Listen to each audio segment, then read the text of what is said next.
প্রথম কথা, বিকজ এটা একটা কালেকটিভ একটা প্রক্রিয়ার অংশ, ইটস এ কালেকটিভ প্রসেসে পরিণত হয়েছে। And very importantly as an anthropologist I would like to say, বাংলাদেশের যে দুর্নীতির চর্চাটা হয়েছে, এই চর্চা হবার পেছনে 3-4টা বিষয় খুব ইম্পর্ট্যান্ট। প্রথম কথা হচ্ছে স্কেরসিটি, মানে আমাদের যে সীমাবদ্ধতা। আমি ফ্যাকচুয়াল ডেটা দিচ্ছি। ধরেন ইম্যাজিন দুর্নীতির ক্ষেত্রে সার্ভিস যেখানেই যাচ্ছে সেখানেই দুর্নীতি হচ্ছে। If you go for a service সেখানে দুর্নীতি হচ্ছে, মেডিকেল থেকে শুরু করে। অর্থাৎ আমি আমার মেডিকেলের একটা বেড লাগবে আমার, ঠিক আছে, তো যেই রাষ্ট্রে মেডিকেলের বেডটাই অ্যাভেলেবেল নাই, চিকিৎসক অ্যাভেলেবেল নাই, to access an ICU I need a reference.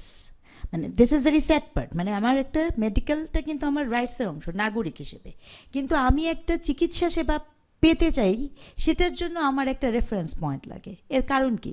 কারণ যদি আমি খুব সাদামাটা চোখে দেখি, একটা হতে পারে যে আমার পর্যাপ্ত বেড নাই, বা আপনার মফস্বল অঞ্চলে ওই ধরনের চিকিৎসা ব্যবস্থা তো নাই, সব আপনি ঢাকা শহরে এসে চিকিৎসাই করবেন, তো সবাই তো একটা জনের উপরে তো চাপ পড়ছে, এটা একটা ফ্যাক্ট।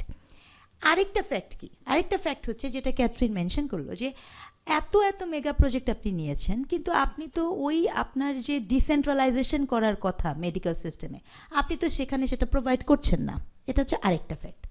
তার থেকেও ইম্পর্ট্যান্ট ফ্যাক্ট হচ্ছে যে আসলে মেগা প্রজেক্টে দুর্নীতি হয় কেন?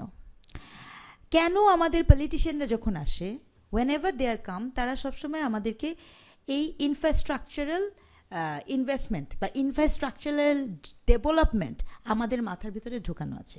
ইনফ্রাস্ট্রাকচারাল ডেভেলপমেন্ট কেন ঢোকানো আছে? কারণ ইনফ্রাস্ট্রাকচারাল ডেভেলপমেন্টের যে পয়সা ব্যবহার করা হবে, সেটার অনেক অনেক ভাগিদার তৈরি হবে। It is not about only for the politician. Lots of layer of parties people are there.